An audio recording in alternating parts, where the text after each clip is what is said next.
जिन्होंने नारी को अपने संगठन में नहीं रखा, उनके मान सम्मान के लिए कैसे रखेंगे? और अगर ये बात गलत है, अध्यक्ष महोदय, जिस पेरेंटल संगठन से आप निकले हैं,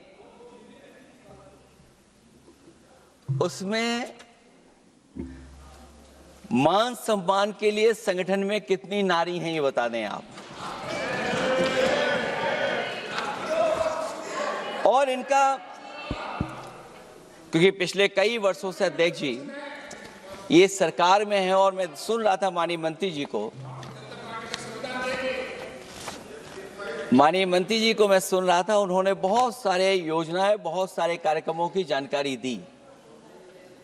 लेकिन अगर हम दुनिया के आंकड़े देखें, जेंडर इक्वलिटी में हम कहां खड़े हैं? हम 146 में 127वीं जगह पर खड़े हैं। और अगर हम इनके खुद के सरकारों को देखें अगर, तो अध्यक्ष महोदय, इनके 21 जगह सरकारें हैं, 21 जगह यूनियन टेरिटरी और स्टेट मिलाकर के और सहयोगी दलों के साथ मिलकर के 21 सरकारें इनकी हैं। भारतीय जनता पार्टी ये बताए कि उनके 21 स्टेट में जहां सरकारें उनके सहयोगी साथियों के साथ चल रही हैं, कितने मुख्यमंत्री इनके बने हुए हैं? कितनी महिला मुख्यमंत्री बनी हुई इनकी? जीरो। और जो दिल्ली की बनी हुई हैं, हालांकि वो हाफ चीफ मिनिस्टर हैं, और वो भी महिला होने के नाते केवल हाफ चीफ मिनिस्टर हैं। नहीं, अधिकार कहां है? एक चीफ मिनिस्टर के जो अधिकार होते हैं, एक स्टेट के जो अधिकार होते हैं, क्या आपके दिल्ली की मुख्यमंत्री के पास वो अधिकार है? और फिर जो अभी तक जो सबसे बड़ी पार्टी है, जो सबसे बड़ी पार्टी अपने आप को कहते हैं, पूरे देश में जितने भी इनके विधायक चुने गए हैं, आप बताओ आपकी संख्या क्या है? 10% से ऊपर नहीं जा पा रहे हैं आप? क्या 10% से ऊपर हैं आप? और फिर लोकसभा की गिनती में अगर हम देखें, तो लोकसभा की गिनती में कितने संख्या में आप हैं? इसलिए अध्यक्ष महोदय, जहां हम ये कहते हैं कि हम महिला आरक्षण के पक्ष में हैं, वहीं कुछ सवाल हमारे भी आपके लिए हैं। मैं उससे पहले याद दिलाना चाहता हूं कि कई बार लोग ये कहते हैं कि समाजवादी पार्टी विरोध करती है।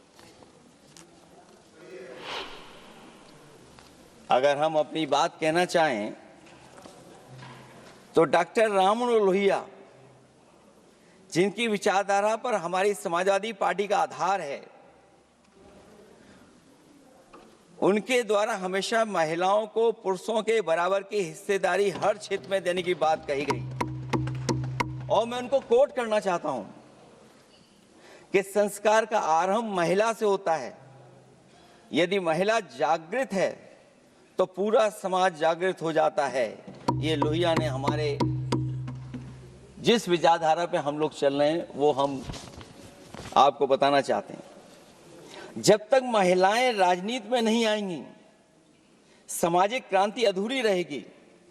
लोहिया जी ने निरंतर महिलाओं की राजनीति में महत्वपूर्ण भूमिका पर बल दिया है, और समाज में वास्तविक परिवर्तन उनके योगदान से ही आ पाएगा। इसलिए मैं याद दिलाना चाहता हूं अध्यक्ष महोदय, उत्तर प्रदेश में पंचायत में सबसे पहले आरक्षण महिलाओं के लिए लागू करने का काम समाजवादी पार्टी ने किया।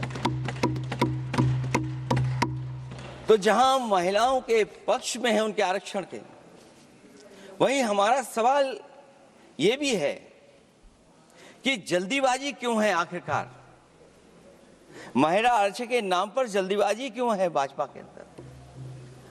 सच तो यह है कि भाजपा जनगणना को टालना चाहती है, और जनगणना को टालने का मतलब है कि जाति जनगणना को टालना चाहते हैं। और जाति जनगणना इसलिए टालना चाहते हैं क्योंकि वो आरक्षण का सवाल उठेगा। जो भाजपा, उनके संगी साथी कभी भी देना नहीं चाहते हैं आरक्षण। भाजपा को ये भी अच्छी तरह याद है कि पीडीए में ए का मतलब आधी आबादी है, मतलब महिलाएं भी पूरी की पूरी उसमें गिनती में आती। एक बड़ा चुनावी सच ये भी है कि भाजपा की चुनावी घपलेबाजी अब पूरी तरह से भंडाफोड़ हो गई है। जो एसआईआर आप लेकर के आए थे अध्यक्ष महोदय, उत्तर प्रदेश में हम लोगों ने बड़े करीब से देखा एसआईआर। वो कहने को तो एसआईआर था, लेकिन सच्चाई में वो एनआरसी का रूप था। और एसआईआर के मामले में जिस तरीके से वोट काटने का काम शुरू हुआ, मैं बधाई देना चाहता हूं अपने पीडीए प्रहारी और संगठन के लोगों को जिन्होंने वोट बचा लिया। जब पहली गिनती में हम लोग बचाने में कामयाब हो गए तो अध्यक्ष महोदय भारतीय जनता पार्टी फॉर्म 7 को लेकर के आई और फॉर्म 7 उन्होंने ऐसे बांटना शुरू किया, उस घपले को भी हम लोगों ने पकड़ लिया। और जब उस घपले को पकड़ा तो पता लगा फॉर्म 7 बंद हो गया उत्तर प्रदेश में। फॉर्म 7 से कोई वोट काटा नहीं गया।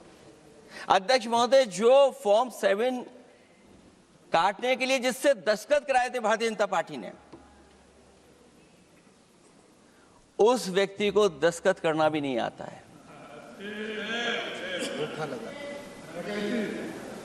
अध्यक्ष महोदय, जो एसआईआर के बहाने फॉर्म 7 लेकर के आए थे, जो फॉर्म 7 दस्तखत करा करके वोट काटे जा रहे थे उत्तर प्रदेश में, जब पकड़ा गया, हम लोगों को जानकारी मिली, हम लोगों ने उसको प्रेस के सामने लेकर के आए और चुनाव आयोग को शिकायत की। फॉर्म 7 से वोट कटना रुक गया, लेकिन अभी भी उस पर कोई कार्रवाई नहीं की जिसने उसके नकली दस्तखत कराए थे। अध्यक्ष महोदय, इससे तो लगता है कि पूरा का पूरी व्यवस्था जुड़ी हुई है भारतीय जनता पार्टी से। और धीरे धीरे जो भारतीय जनता पार्टी की सरकार चली है, हेरा फेरी हम लोग पकड़ लिए, भाजपा की कलई खुल गई और उसके समर्थक और वोटरों का अकाल पड़ने लगा। जब तब भाजपा निराशा के इस दौर में उभरने के लिए बिल लेकर के आ रही है। ये भारतीय जनता पार्टी का जो वोट कम हो रहा है, असली लक्ष्य अध्यक्ष महोदय वोट है, सत्ता में रहना है, इसलिए आरक्षण को लेकर के आए हैं। भाजपा की यही राजनीतिक चाल रहती है। जब पुराने लोग ये समझ जाते हैं कि भाजपा किसी की सगी नहीं है, तो हर बार भाजपा कुछ नए लोगों को अपने लुभाने जुमलों में फंसाती है। इस बार भाजपा महिलाओं को लेकर ये पुरानी चाल चल रही है, लेकिन सफल नहीं होगी, क्योंकि सबसे ज्यादा दुखी तो महिलाएं ही हैं। भाजपा की कमीशन खोरी और चंदा वसूली की वजह से जो महंगाई बढ़ी है, उससे उनकी रसोई सूनी हो गई है। रही सही कसर सिलेंडर की, बेतहाशा बढ़ती कीमतों ने पूरा कर दिया है। ये अध्यक्ष महोदय मैं इसलिए कह रहा था कि माननीय मंत्री सिलेंडर की याद दिला रहे थे। उन्होंने इज्जत घर को भी याद दिलाया,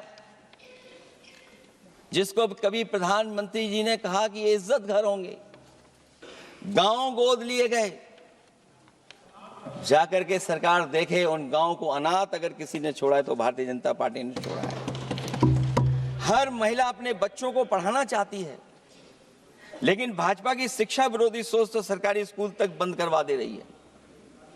महिलाओं का दर्द क्या होता है, ये मेरठ के दुकानदारों के परिवार की महिलाओं की आंखों में आए आंसू भी बयां कर रहे हैं, और नोएडा की मजदूर और मेड के गले बयान भी कर रहे हैं। क्योंकि जब हम बहस महिला आरक्षण पे कर रहे हैं, तो हमें याद रखना चाहिए कि हमारे बिल्कुल बगल में 40,000 से ज्यादा लोग सड़कों पे मजदूर, महिलाएं सड़कों पर हैं, जहां से प्रभु श्री राम जो कभी हम लोगों ने स्क्रीन पे देखा था, वो चुन करके आए थे। वहां पर महिलाएं धरने पर बैठी हैं।